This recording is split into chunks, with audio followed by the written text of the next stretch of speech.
Yes, this is Hannelore Klein, Minneapolis, Minnesota, December 20th, 1995, tape 4. Hannelore, what is this document? This is my last school report card from the Jewish public school. After this school, you would normally enter the German gymnasium or high school. But there wasn't such a thing anymore in the Hitler, so you were done. What year was this? I was 14, so it would have been around 1935. Mm-hmm. I don't know what the date on this This report card says 1939. 39? Maybe it was 39, okay. Mm-hmm. I was wrong. So it was 1939. Or perhaps that was when it was given to you. I have no idea. It's a long time ago. But I know I didn't go to any high school. I wouldn't wanted to go to a high school, but I never wasn't allowed to. Okay.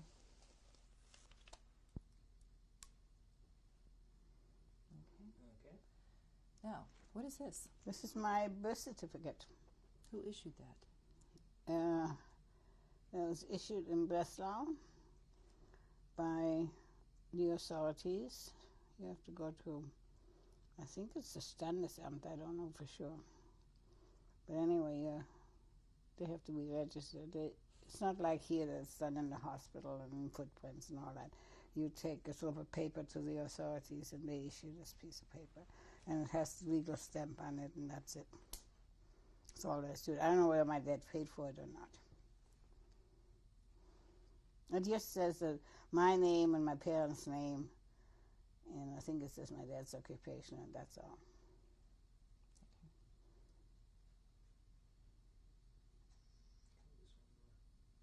Okay.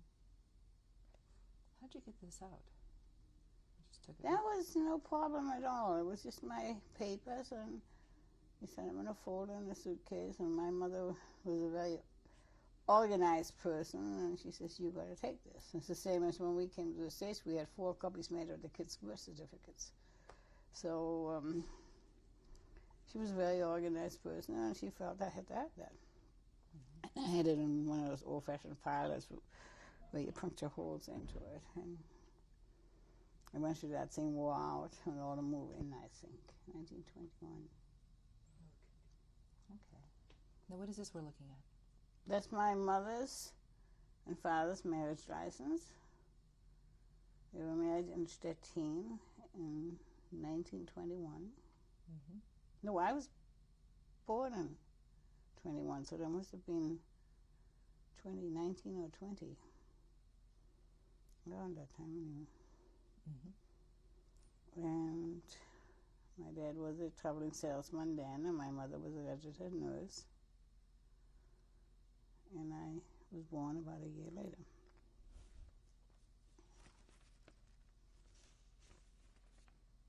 Okay.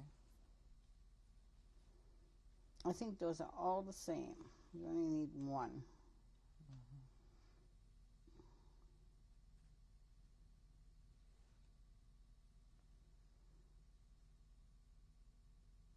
Mm-hmm. It just says that she's the daughter of either Isaac or Adolf Applebaum, and he's the son of Cecilia Schwartz.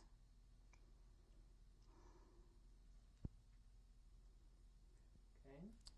What is this document? This is a Abmeldeschein, which means that I went to the police and asked for this document and filled it out, and they documented it, which every person in Germany has to do. Even if you move from one street to the next or from one house to the next, you have to register with the police department and fill these forms out.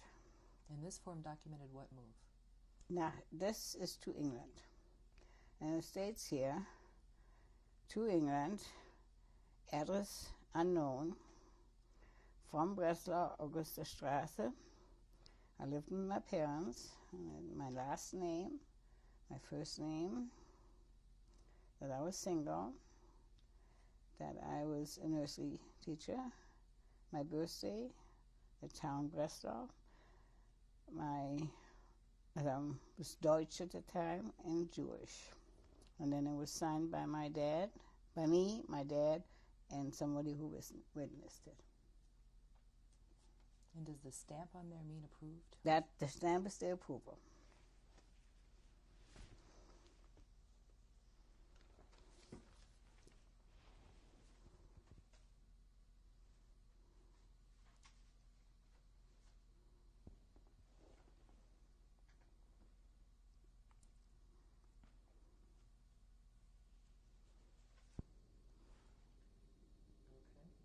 This is marriage license from the British registrar, where every married couple has to go first before they go to a minister. The minister is not authorized for legal marriage license. You get a Jewish license or whatever minister, you get a license, but this is not legal. This is the legal document.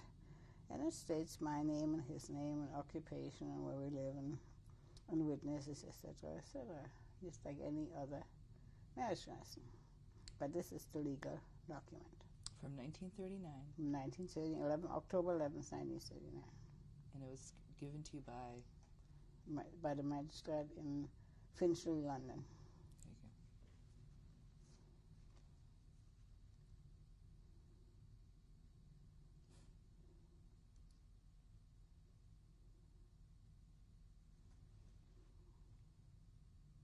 What is this stamp in the corner? It's just a postage stamp that he paid the fee. Ah.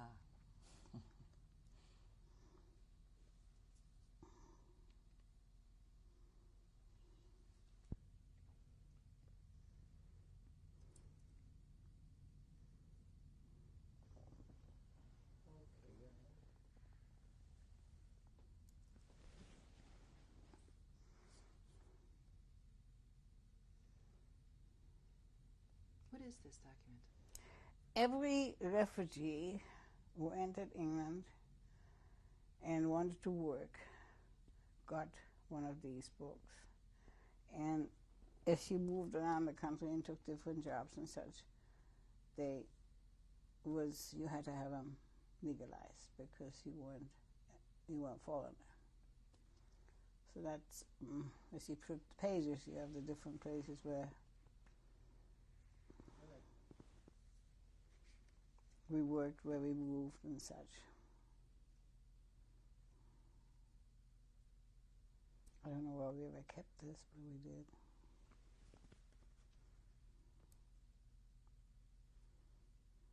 At one time I counted out how many times I moved in my marriage life, and I forgot.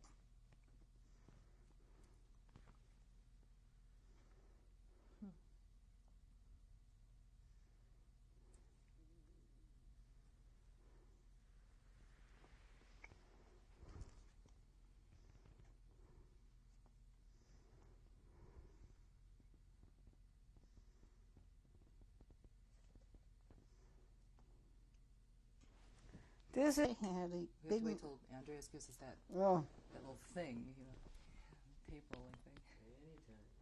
Okay. this is Nathan Schwartz. He is my grandfather, Joseph Schwartz's father. My father was his first son by the second wife. He had a son, Georg, by a first wife who died in childbirth. 9 months later, he married my grandmother. She raised him as her firstborn child. He had 6 more children after my dad. And this is in Posen. Picture says Posen. Posen, yeah. And he died during the First World War. My father was a soldier at the time. And he went back to Neustadt where he was buried, and he had the foresight to lay the stone flat. There was nothing left of the cemetery. He took me there when I was about 10 or 11 years. Overgrown wilderness, but this stone was still there. What did he do? He was a baker. He owned a huge mill and baked his own bread and his own bakery.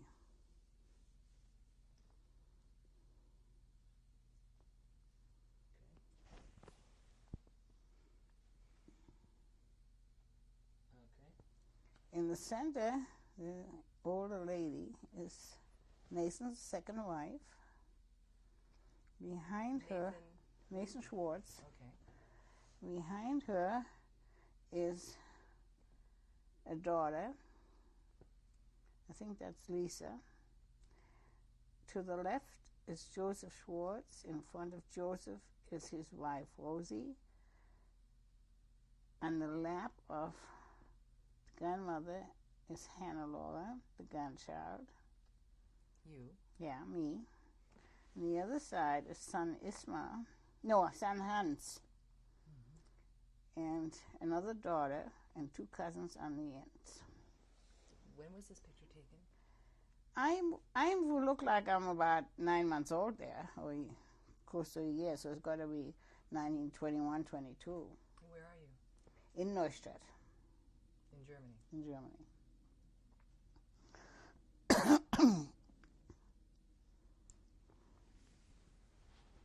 There are some pretty good pictures out there of my other grandfather and parents. We can bring them in. Actually, they're clearer than these.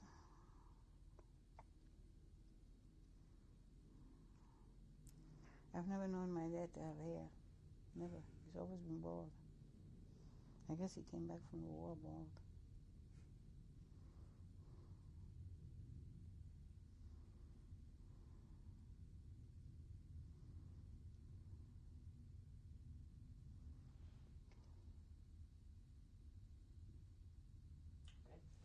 A little differently. My dad's on the left. No, it's on the right? Yes, on the far right. No, okay. The fellow with the handkerchief? It's my dad. Okay. Okay. On the far right is my dad. Right behind him with the hat on is my mother. Next. His name and her name? Oh, there's Joseph Schwartz and Rosie Schwartz.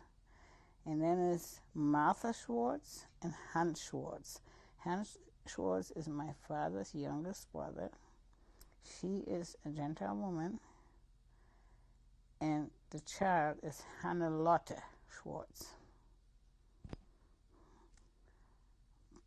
Due to the fact that she was Gentile, she managed to keep him alive quite a few years after anybody else in the family, but eventually he got killed in the camp too.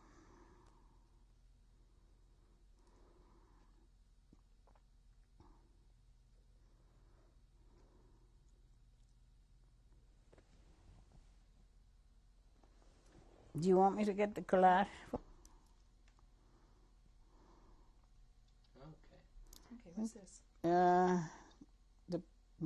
fellow on the right side, left side of the left side of the picture is the young man that I previously mentioned who came to stay with me during the war for 4 years, and we always stayed in touch. Next to him is his wife, Sheila, and next to him is Fred Klein and Hannah Klein. When was this taken? This was taken May 28th, 1995, at the marriage of Andy and Amy Schmidt, my granddaughter, my son's youngest daughter. Anything else? Where does Terry live now? Terry lives in London, has 2 grown sons, but we've always stayed close.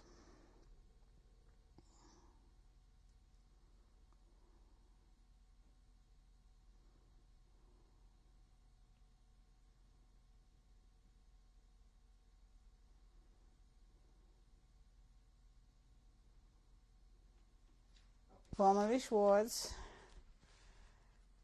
Manfred Klein, son Ralph Peter, and daughter Marion Renee Susan, just before leaving England to emigrate to the United States.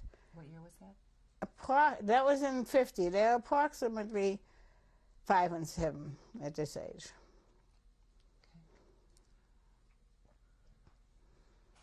To the right of them, is, what did you say? My great-grandparents?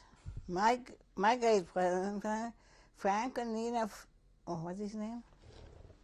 Arnold. Arnold and Nina Frank, parents of Selma Frank Applebaum, grandparents of Rosie Applebaum. Where was that picture taken? Probably Shettina, I don't know. Got no idea. Didn't know I had it. Didn't know where it come from. Now what do you want? Reload that? Just 1 second.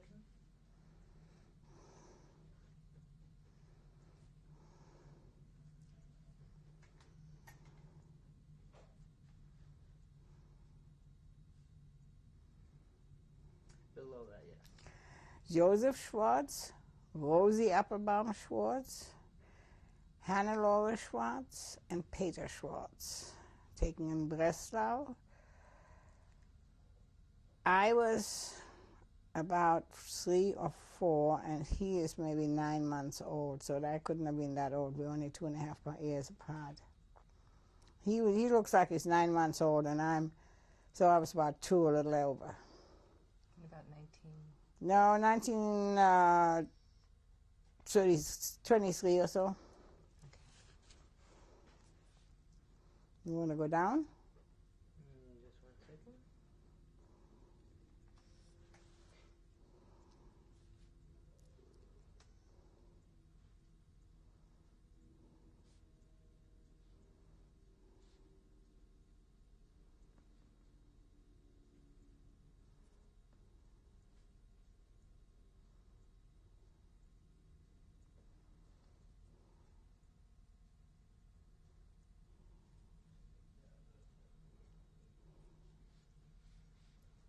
Yeah, let's go down. That is Adolf Applebaum, formerly Isaac Applebaum, father of Rosie Applebaum Schwartz. When was his name changed? He changed it when he went into business before the First World War. He didn't like the name Isaac very much, so he changed it to Adolf. Okay. Next to him is his wife, Selma Frank Applebaum. Frank Applebaum. Okay, one more time if you wouldn't mind. Selma Frank Applebaum. And her son, Eric Applebaum. He's an attorney. I have no idea when that was taken. No idea. Do we go above? In just 1 minute. You look above next to my dad, that faded picture. What's it say? Manfred and Trout Klein, Oh, that's grandchildren. Hmm? Wait. That would be No. this photograph? Yeah. 1929. It says Manfred and Traute Trout Klein, yeah. Klein, grandchildren. Wait, there's something. I can't. There's something taped on top of it, but That's exactly how he looked. Okay, let's see that again. can you see that again? Who is that? That's my dad, Joseph Schwartz. And I don't know when it was taken, but that is how he looked all my life.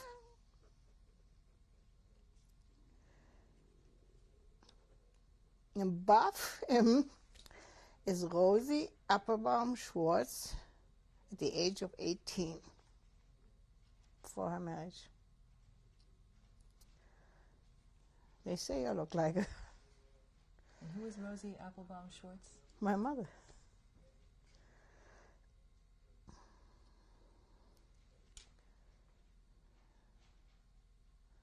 Now we go where?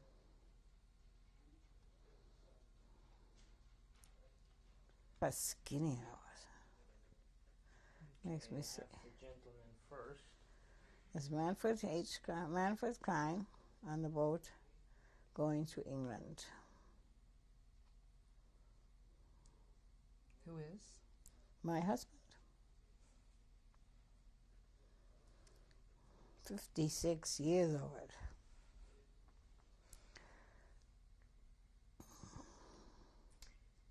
Who would that be right now? This is me, Hannelore Klein, Schwartz Klein, on the boat going to England in 1939.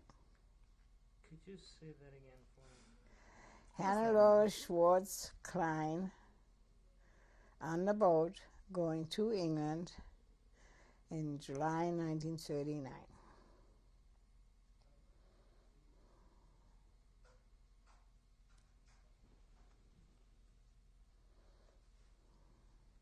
Okay. Right below Manfred's picture. It's Hannelore Klein, 7 months pregnant with her first child in England.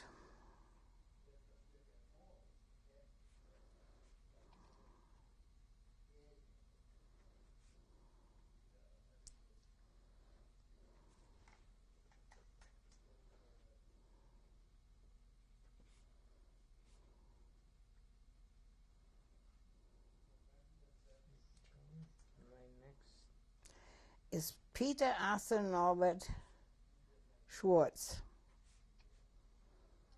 I would assume he is about 19, 20 years old by then.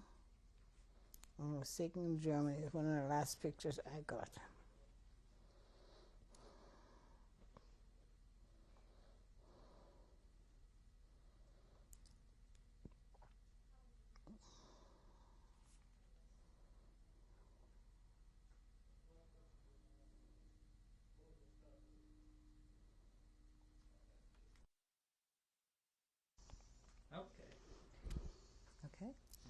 Okay. Okay. Hannah, it's been a rather long day. Can you introduce the folks who are coming in now? Yeah, I'd like to introduce my husband, Manfred Fred Klein.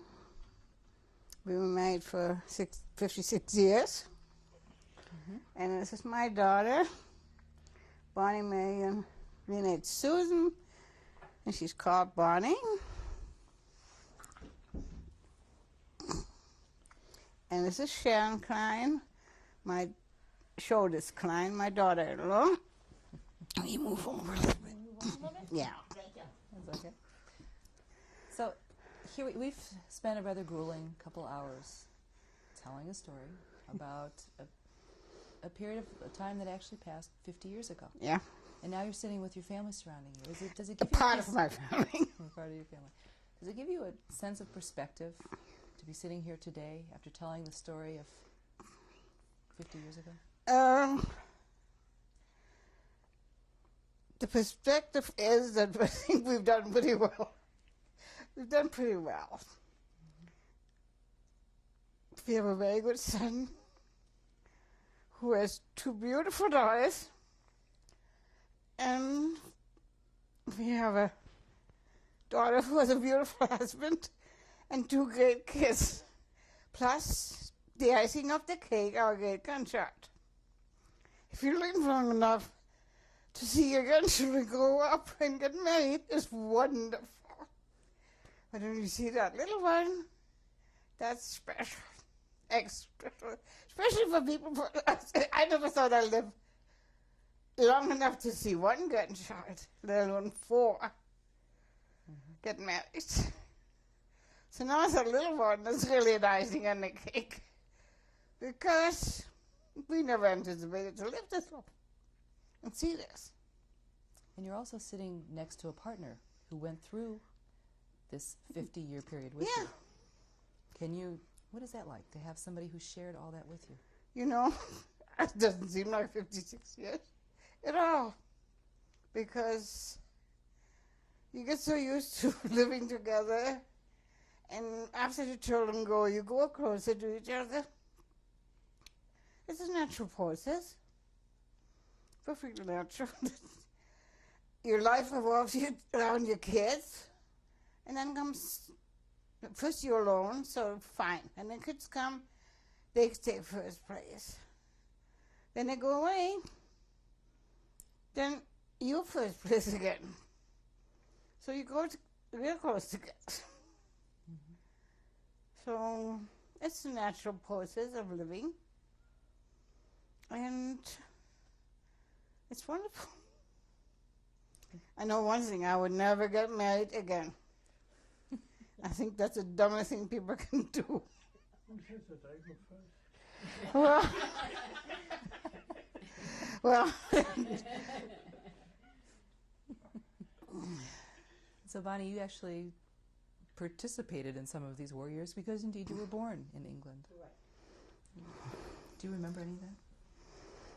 I remember, well, I guess we grew up in council housing. I didn't know it was council housing. I didn't know council housing at that time was considered welfare housing today. But we grew up and we didn't know we were poor, and that's fine. I mean, we grew up normal and healthy and had a great time and did all the same things that all the other kids on the block did. They didn't have any money either. So, you got free milk from the government. You got free olive but I know oil. that. No, and you got free orange juice from the government. You got free All olive. I remember is you sent me to the groceries, to the butcher, to get some liver.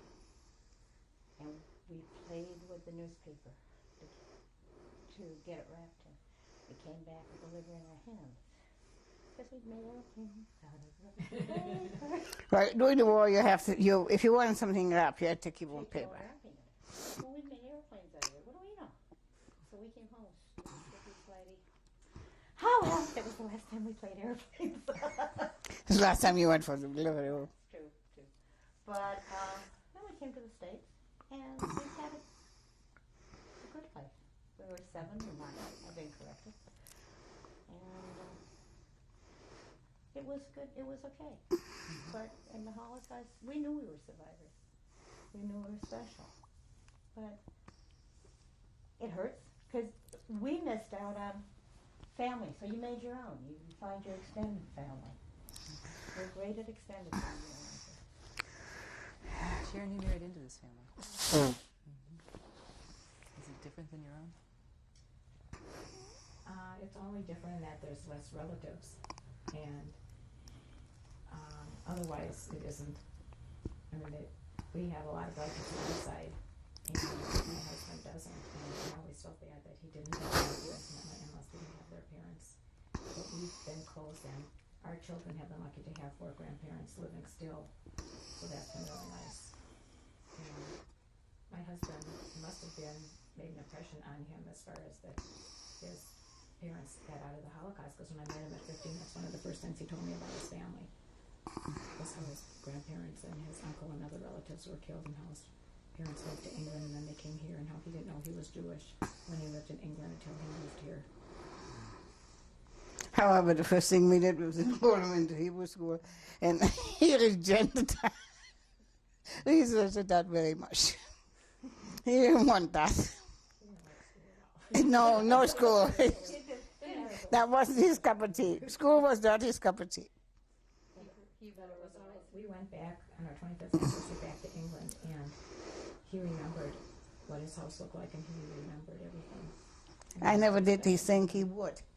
I know she would remember, but I didn't think that he would remember. The lady across the street came outside and said, "Manfred," and he said, "No, I'm Manfred's son," and she had lived there for 50 years, and she remembered them too. So that was kind of exciting. In England, you don't move around. When we went back the first time in 1967, people knocked on the windows and came running out. He says, "Really, you?" So, so I knew she would remember when she got back, but I never thought he would remember. But I went back, too. I went a year after Sharon and Ralph.